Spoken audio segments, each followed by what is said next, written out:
Okay, please be seated. So we thank God for his guidance that we shall enter into the final session for the servitude of Jesus. So in the previous session that we shared about a grain of wheat. So please be reminded that at the end of our life, that we will all be weighted. Remember what happened to in the book of Daniel. Remember the finger that was written, the finger that was writing on the wall. Many ticklers.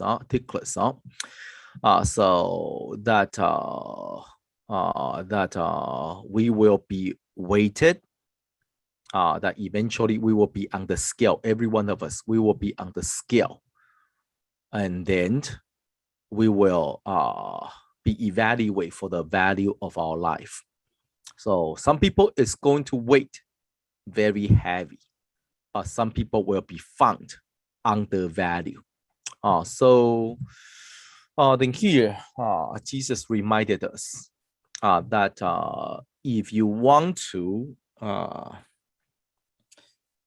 that for those in verse 25, he who loves his life will lose it, and he who hates his life in the world will keep it for eternal life.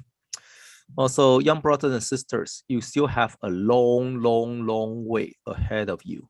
But do remember that all the accumulation of value, everything that you do, is a process of accumulating value. Some value will become heavily in the eyes of the Lord. Some value might end up with nothing when you step on the scale. So that hopefully, as Jesus said in here, that if you are willing to fall and be buried, and bear many grains, then for those who dare to sacrifice their life, that they shall be given life. Okay. All right. Let's go to the last portion, the last part of our sharing. Let's turn to Gospel Luke. The last slide is called visitation and follow up. In fact, this is one of my class in PMVP regarding to pastoral, doing visitation and follow up. So let's go to Gospel Luke. Luke chapter Gospel Luke chapter 24. Gospel Luke chapter 24, verse 13. 24 verse 13. Now behold, two of them were traveling that same day to a village called Emmaus, which was 7 miles from Jerusalem. And they talked together of all the things which had happened. So it was which they while they conversed and reasoned, that Jesus himself drew near and went with them, but their eyes were restrained, so that they did not know him. Also, in the last part, regarding to the servitude of Jesus, I want to use this passage, on the way to Emmaus, for our mutual learning. As we last week? When we had the pastor time, okay, a few days ago, when we had the pastor time, that one of the questions that was given is that as a pastor, what is the most difficult thing? What is the greatest challenge? What is the most difficult thing to be a pastor? Let me tell you, you might feel the most difficult thing for being a pastor is about giving sermons. Maybe for some of you, especially for those of you who are terrified of public speaking, stand in front of people giving stand in front of people to give a public speech. Probably some of you are terrified with a stage fright, that you are just afraid to stand and talk. So for some of you might feel that, oh, that's the most difficult part. Some of you might feel the most difficult part is to be sent to Africa. You don't get to say no. As a pastor, wherever they send you, you go. Could be Africa, it could be other countries, send you to Central America, South America, anywhere. When the church say you go, then we go. So maybe some of you feel that, oh, those places are pretty scary. They have a spider in the size of a soccer ball. No. But in my reply, in my opinion, that being a pastor, the most difficult thing is not giving a sermon, is not helping with an event, is not going to Africa or other countries. Oh, by the way, Africa is a lot of fun. So if possible, yeah, do try to attend, do give a try. It's really an eye-opening experience. Okay. So none of those. I think in my reply that I feel the most difficult thing for being a pastor is dealing with people. Interpersonal relationship, in my opinion, is the most difficult thing to handle. People think differently. Their value is different. Their way of doing things, their temper, their, everything is different. Characteristic that you run into people with very, very strong mind.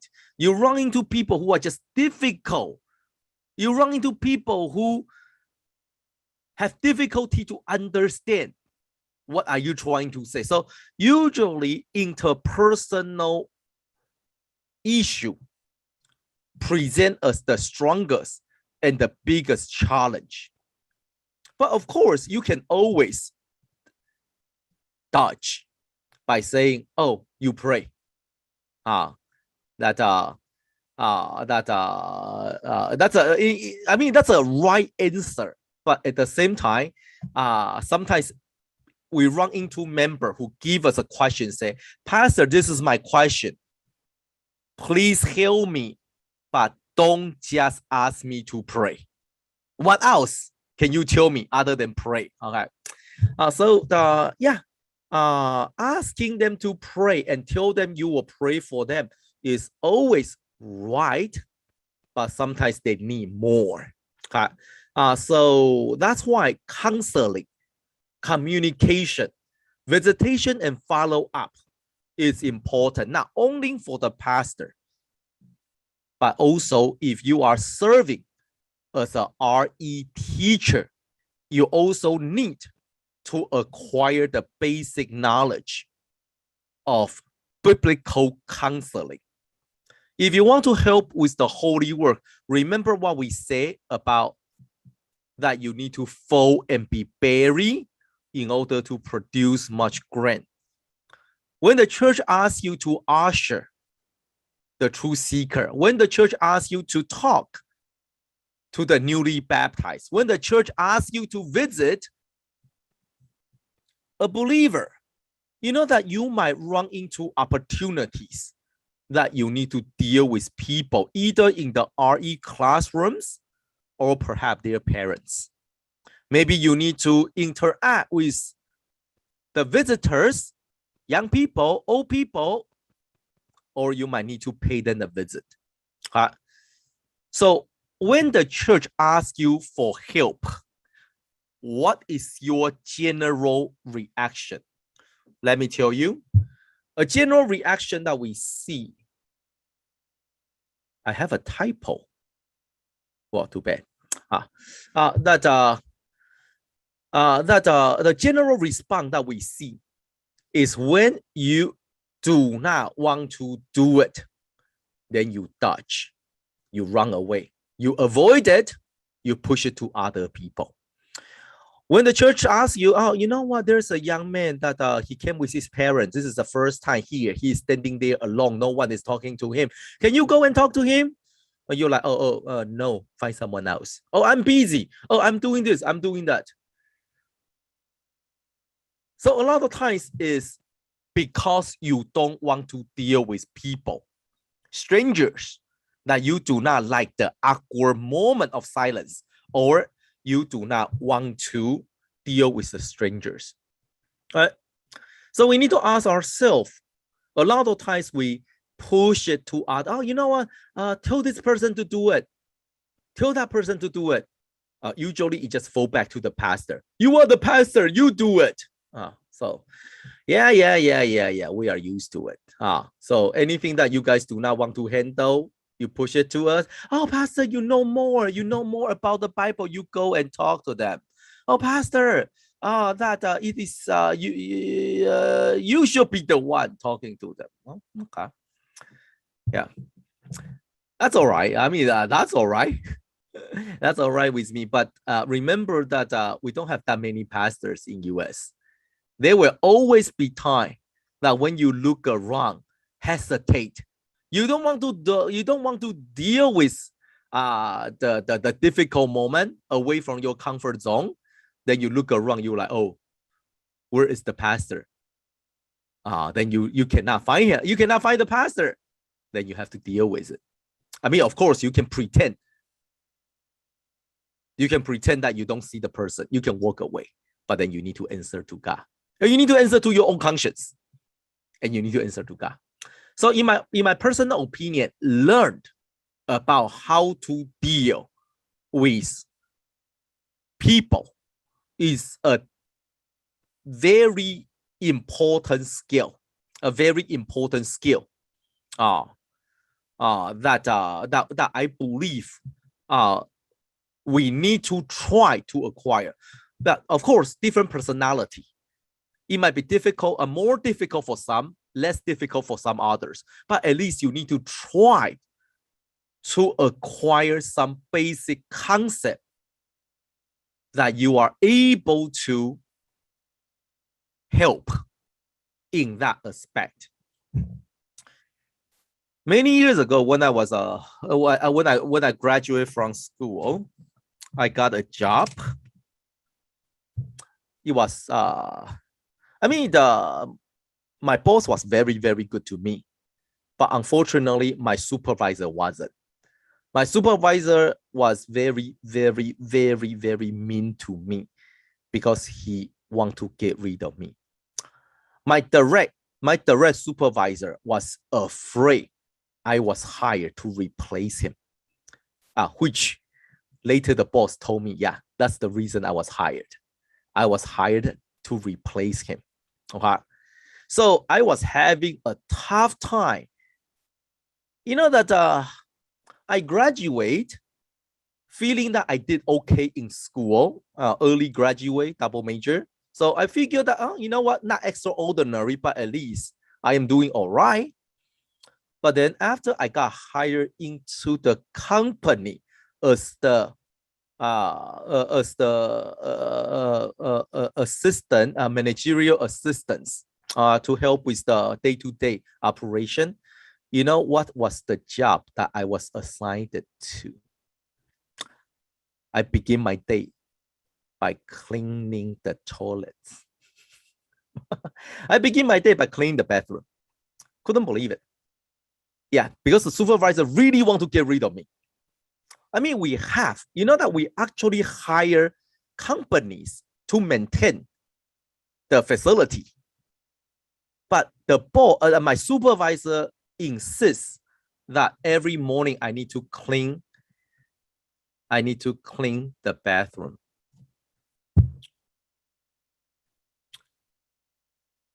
Yeah, it was. You know that when you first graduate, you have a lot of ego. There's an ego in there. Yeah. But ego doesn't work very well in reality when it comes to paycheck.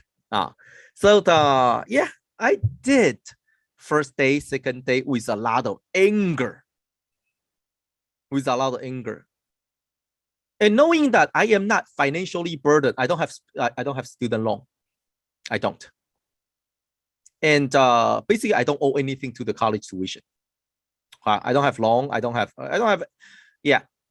Financial aid pay for all my lodging, and so I live after I graduate. I live with my parents, so I eat from my father's table, and I take his money. Not my mom.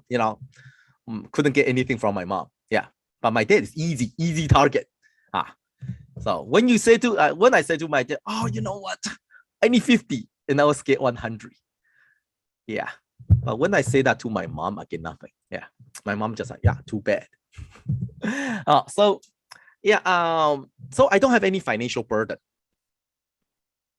So every day in my mind, I was like, I'm going to quit my job. I don't graduate. I don't go to college for this.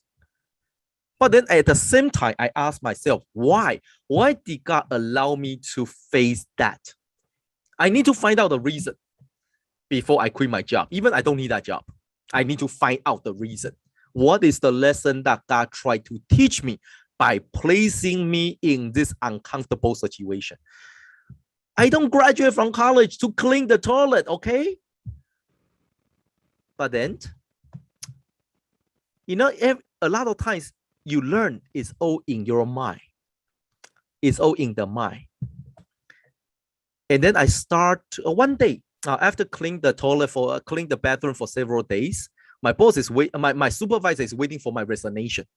He figured that young man with a lot of ego, that I would just throw in my resignation and walk away. I thought about that every day. I was thinking about quit my job every single day. But then I keep on asking myself, I need to find out why before I throw the resignation paper on my supervisor's face and walk out and tell him, not giving you 2 weeks. Find your own toilet cleaner. So every day I thought about quitting. But then that people learn. Then day after day, it's only like more about a week, that I start to realize it's all in my mentality. I am getting the pay of assistant manager by cleaning the toilet. That when your mind change, and I was like, you know what? If I go out to work, I have to deal with a lot of headache. I need to make a lot of phone calls, dealing with a lot of troubles, issues, handling cases, follow up with this and that, calling international. It is very annoying. But cleaning the toilet is peace and quiet with a lot of tranquility. And then the next thing is that I start taking longer and longer and longer. That at first, usually just like 10 minutes, just try to get over with it. And then 20, 30. Yeah. One day after I spent about hour and 20 minutes, just enjoy my time of peace in the bathroom, my supervisor say, all right, start from tomorrow, no more. Yeah. That, and at first that you feel a lot of times is how you view the situation. Change of mind might open the way and brighten your vision of the scope of your vision. So number one is I learned, hey, cleaning the toilet is not a big deal. Ego, too much. The ego is not needed. Ego is not needed in life. I mean, I'm not talking about backbone. You need to have integrity. But integrity is different than ego. All right. So number one, I feel, hey, you know what? If you are paying me this kind of salary, I can cleaning the bathroom whole day, no problem. All right. And second, in order to get rid of me, he started asking me to do cold calling. Do you know what cold calling is? Telemarketing.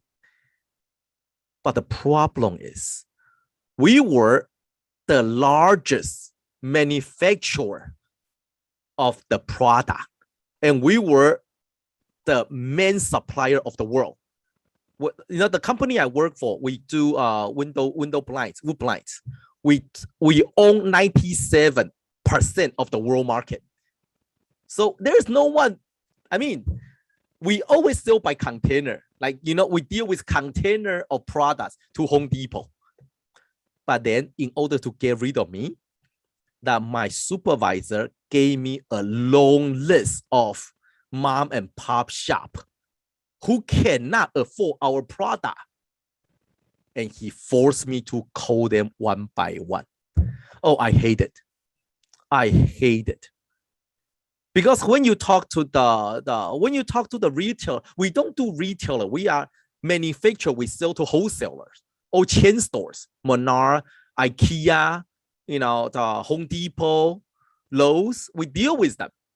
But then he asked me to call those mom and pop shop one by one all over United States just to make my life miserable. And let me tell you that it was very difficult, hesitate, sweaty, and nervous, about to throw up and everything, because I am calling strangers who doesn't know what's going on. We were too big for them. Too big. They can none of them can afford container. I mean, our customers sell to them. Yeah. So basically, he is wasting my time and just trying to make my life miserable.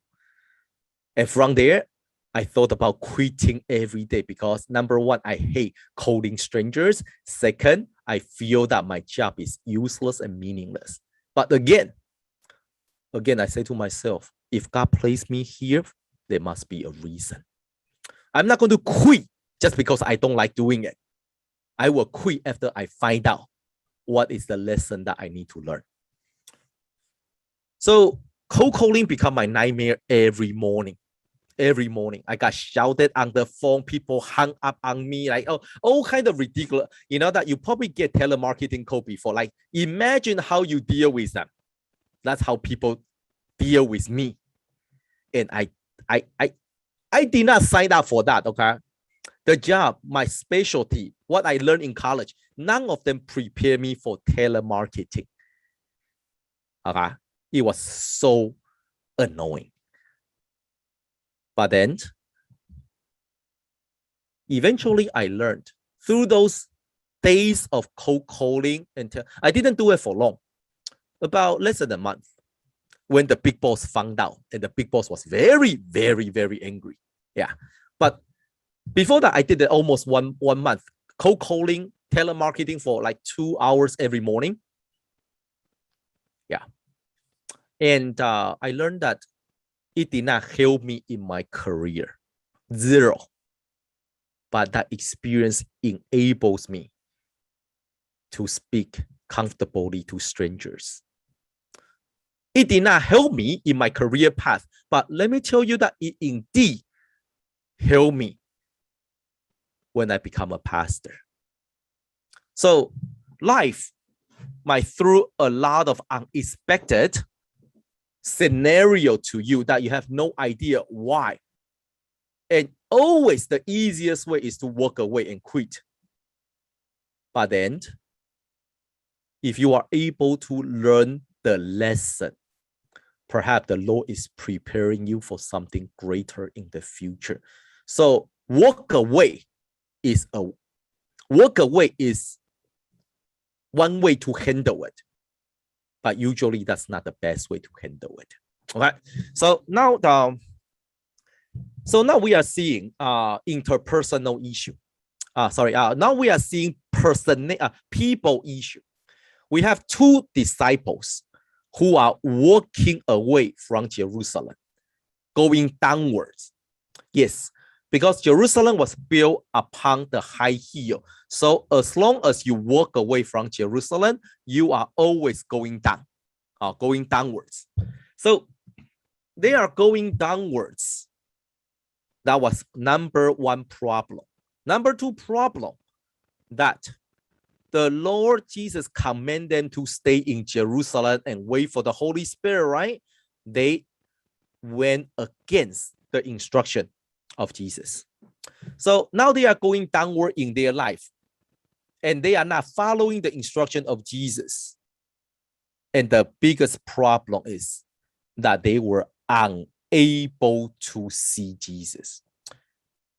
That even Jesus approached them, they were unable to see Jesus. Why? Here says that because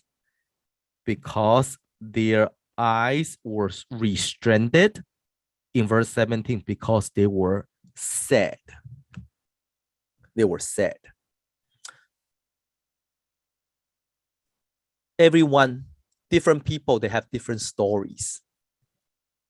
We all have our stories. Okay? And then the older you get, the more stories that you have. People might not understand, seeing you from the surface. You are all happy, cheerful, okay? But yeah, only you know that all that behind your smiling, cheerful face, that they might be that mini you, the mini figure, the mini you inside of your heart at the corner, sobbing. Okay, I don't know. Maybe some of you that you have that little you crying and no one knows and no one was there to comfort you. It is very easy to make judgment just from the surface. It is very easy to condemn only from what you see. But in here, that the Bible say, why? Why were they unable to see Jesus? When Jesus approached them, why did they walk away from Jerusalem and going downward? Here says that because they were sad. They walk in sorrow. And that's why Jesus approached them. People might only look at the surface and say, oh no, they're just weak. You little faith. You walk away from Jesus. You walk away from the instruction of Jesus. You little faith. You abandon your faith by going away from Jerusalem downward. It's very easy for condemnation and judgments. Right? Look at what Pharisee, they always judge. Look at John chapter 9 when they say, oh, who sin? It's very easy to pass on judgment. But that when Jesus approached them, he did not condemn them by rebuking them. Because Jesus knows that they were sad. What were they sad about? Here says that their eyes were restrained because they were sad, that they were unable to recognize Jesus. But what were they sad about? What were they saddened about? If you look at the conversation, their heart were broken when their master died. So it's very easy for you to judge and say that you little faith. But Jesus knew better, that their heart were broken and shattered to pieces when they witnessed the death of Jesus in Jerusalem. That's what broke them. So before you jump to conclusion and judge, you never know what was the story behind the sin. And perhaps the person was so down because they love Jesus more than you do. I was reading the Holy Spirit Monthly one day, and I was reading about an article written by a sister. A God-fearing sister, a very active, very, the typical good TJC sister. And in the article, she said that one day for the Sabbath, the prayer before the service begin, and she was praying and she heard an elderly sister behind her, praying in understanding. And the elderly sister behind her was praying and said, "Oh Lord, please help me to win this. Help me to get that." 他们在跟会哈，就是 I don't know what's that in English. It's some kind of a mutual benefit loan that yeah, but it's about money. It's about money. So she is praying to God in understanding. She's like, God, please help me. Let me get this one. Let me get this one. So I'm able to get the money. So you know that the sister that was very religious, very holy, very everything, the typical good sisters, she has this anger and resentment and say, how carnal and how worldly and how dare you to talk about money and money and money and money in your prayer. She totally looked down at the sister prayed behind her. And she feel that she was having godly anger. Godly anger. Okay, she think that she has all the right because she was angry for God. Until one day she learned that that elderly sister, her sons and daughter-in-law got into a car accident and both died. So she took in the three children, the three grandchildren, and she provide for them. And not only that, that there was a similar situation with another another family in the church. So she took in for two more orphans under her own care, and she was old in age.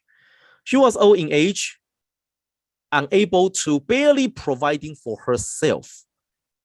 She is making money from selling in the night market by 地摊. And she went way out of her ability to provide for 5 growing children. I mean, three of them from the fine, you say, oh, that's your grandkid. But 2 of them were not, strangers. So the sister who wrote the article said, when she learned about the real story of that elderly sister, she said she was so ashamed of her self-righteousness, judging people without knowing the story, condemn people for being worldly and carnal, while the elderly sister had manifest the love, the true love beyond belief. And yeah.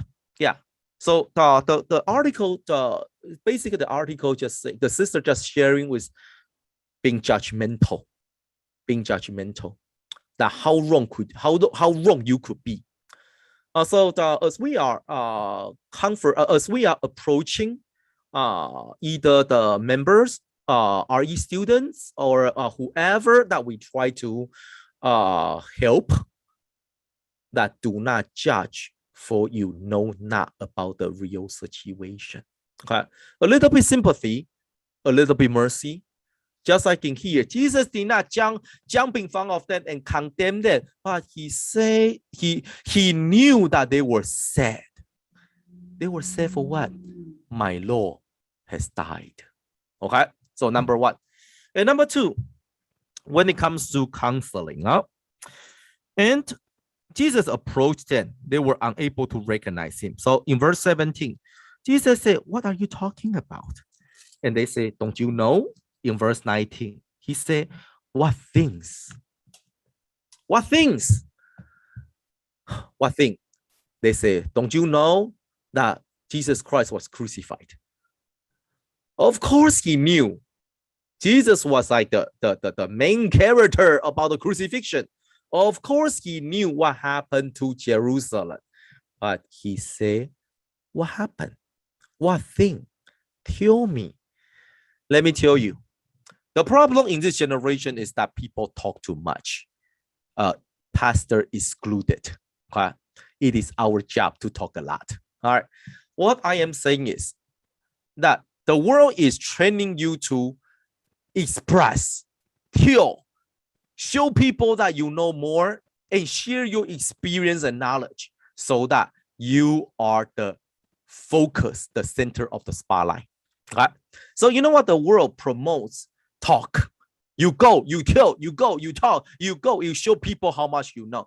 But in here, even Jesus knew everything. He did not begin by exhortation. He did not begin by, oh, I know everything. I know. He began by, what thing? Tell me. I am all ears. When I was working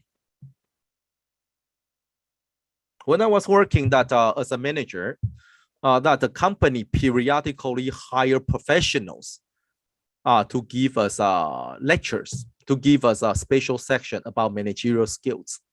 I still remember that one of the lecturer gave a topic about I know. A lot of times we take this word very carelessly. Why? I know. But the lecturer told us, the instructor told us that in the managerial world, these two words, this phrase, you need to be extremely cautious about using it. Because when you say I know, it marks the end of sharing. Begin by your turn of lecturing. When you say I know, it means that no, I don't need to hear from you anymore. I know what you want to say even before you say it. Okay? So that cuts off the conversation. That only shows the other party that you are all about talking, not listening. So we were taught and warned, when you say I know, you better really know what's going on. Otherwise, the other party will not come back and share with you because it only shows that you don't care. The same apply to managerial, also apply to interpersonal relationship. A lot of parents, they were having trouble interact with their kids. Why? Because they use the I know very carelessly, randomly and carelessly. When the kids are in all joyfulness, want to share something, I know means you don't talk. I am not interested. So the result is when they want to talk to you, you don't want to hear. Then one day when you want to talk to them, sorry, they have no time for you. That's the reality. Okay. So that's why in the book of Revelation, did you notice that in Revelation, the 7 churches that Jesus began the conversation? He began that the Lord or the Son of Man, he began the whole conversation with I know. I know your deeds. I know your suffering. I know your challenge. I know. So you know that everything began with Jesus said, the Lord said, I know. It can be the greatest comfort if you really know. But it can always be the biggest reject if you are just only trying to brush a person off. Okay, so be very careful. So then here, Jesus did not in such a hurry and say, oh, okay, don't talk. I know what you want to say. You listen to me, you listen to me. He began by what thing? So when it comes to counseling, interpersonal relationship, that listening ear perhaps could be the greatest comfort that you provide. Okay. You know, because a lot of times, anything that you want to say, they know it already. They know it. They don't even need you to tell them. They know what you want to say. But perhaps they only need someone who is willing to spare time. That's the only thing they need.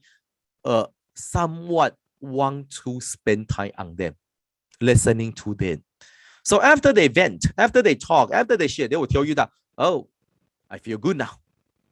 Maybe you might not say a thing, but they feel you are the greatest comfort in their life. For no one were willing to ever listen to them in the past. Okay. So number 2 that we see in here, Jesus, he was willing to listen. And number 3, if we continue in verse 27, and beginning at Moses and all the prophets, he expounded to them all the scriptures that the thing concerning to himself. Okay. So number 3, yes, we might be able to comfort a person by listening, by approaching, by working with them, but that's not the main target. The main target is to lead them to Jesus. Lead them with the words of God. So then here, Jesus, he shared about the scriptures using the prophecies so that people know that he is the Savior. So when we are engaged either in RE class or any type of visitation, counseling, or talking to the truth seeker, oh yeah, you can apply different topic in conversation. But the main thing is all the topic need to eventually lead to Jesus Christ. You might not be able, perhaps you should not always begin by, 10 article of faith and 5 basic belief. You sit down and say, you sit, I talk. We begin by basic belief. You know what? You do it once, nobody wants to talk to you anymore. That's a reality. So for people, it is very important to form some topic, the common topic, that you can begin the conversation. Form the bond, being friends, then you can share. That's why you know that a lot of things that you like in life, your experience, your hobby, don't think that they are worldly. They are only worldly if you only use that for the world. They can be from a personal hobby or just a worldly experience. You can all be turned into a spiritual tool. So what is your hobby? What kind of experience that you have? How do you convert that into a conversational piece? It requires your wisdom and skill. You know that a lot of times when I was talking to truth seekers and friends, we never begin by 5 basic doctrines. Okay, we begin by what? Oh, you like camera? Me too. Which one? Which is the one that you use? Oh no, that lens. That lens I have it too. Let me tell you that. Oh, you buy this one. Good price, but great performance. All right. So you know what? You begin by forming bond. If you like traveling, you know what? A lot of times I begin a conversation by talking about what? By talking about my trip to Iceland. Yeah, being Iceland. We were there for chasing after Aurora. And then usually when I say that, I include a story of how my daughter saw the Aurora, the light was running on the sky, and my daughter shout and say, Jesus is drawing in the sky. Are you including a spiritual piece into the conversation? Oh yeah. What? I share about my scuba diving experience. Yes, your pastor is a certified scuba diver, thanks to Jessica's dad. Yeah, he dragged me into it. Yeah, there was once that he took me out in the ocean, and then he went down first, and then I went second.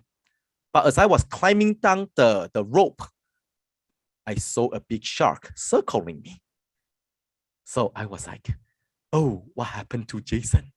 What happened to Jessica's dad? Yeah. So I was struggling if I should just go back, because I was in the open water, seeing a big shark circling me. I was like, should I go down and having Jessica's father accompany me? Or maybe I just go up back to the boat and cross my finger for Jessica's dad. So, yeah, totally. I went back to the boat. Yeah, you know what? A lot of experience like that you never had experience, right? So immediately I'm able to catch your attention. Scuba diving is a worldly. It's just a worldly sports hobby. But can you turn into a spiritual usage? Yeah. So it's all about, I'm not encouraging you to go extra mile in the world. I am telling you, whatever you acquire today, if you use it wisely, it has a spiritual value. Like those of you who are dealing with you who had deal with applying for college, maybe they were some truth seeker. They are new in the state. They need a lot of those information. They care about their children's education more than knowing God at this very moment. Then you help them. Because before they can see the Lord, maybe they need to see the help of people first. Okay. So you have that knowledge, help them and become their family friend by walking through the difficulty of their life. Then when you tell them, let's come to church, they say, oh, sure, because you are family friend. But everything, the purpose is to lead to the words of God. Our time is up, so we need to jump to conclusion.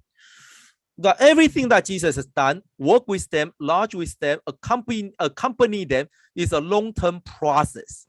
But at the end, the Bible told us that after their heart were burned with zeal, then Jesus vanished, disappeared. When their heart were burned with zeal, when they understand the scripture about the prophecy, when they determined to return to Jerusalem, Jesus vanished. Why? Because job is done. Glory from men is not needed. After all the effort, this is the time to harvest the glory. This is the time to receive the praise. This is the time to go back with them to Jerusalem and say, see, I brought them back. And then everybody clap for you. Oh, you are so good. You are number one. No, Jesus just vanished. So if after all the effort, dedication, and work that Jesus vanished, what are you lingering around for? For more applause? For people to say that you are number one? What are you lingering around for? So we look forward. We do not turn back and look at the past. We work, we dedicate, and we do our best for the Lord, but we do not seek glory from men. We vanish, we go behind the scene, because the only thing we need is to be remembered by God. Okay, we shall conclude our class. May God continue to guide your journey of faith, that we can always stand firm and dedicate our life. That at the end, many, many years later, you can look back and say to yourself, yeah, I have lived a worthy life. Let's all pray in silence.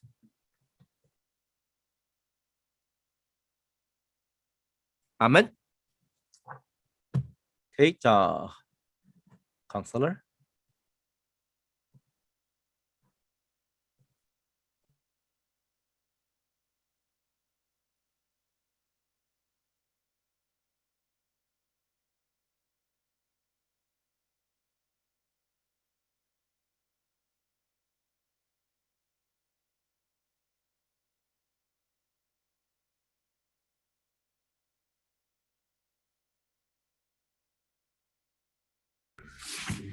Okay, so we're going to move to transition now. So for the PSC students, please remain in the main Zoom for lunch grace. And then for the ESC students, this will be the last homework session that you have. The reflection for NYTS will be posted soon. And then also students can also take this chance to do the reflection. So you can do that. Okay, so off you go. So for PST, please say lunch grace. Let us all rise to say grace.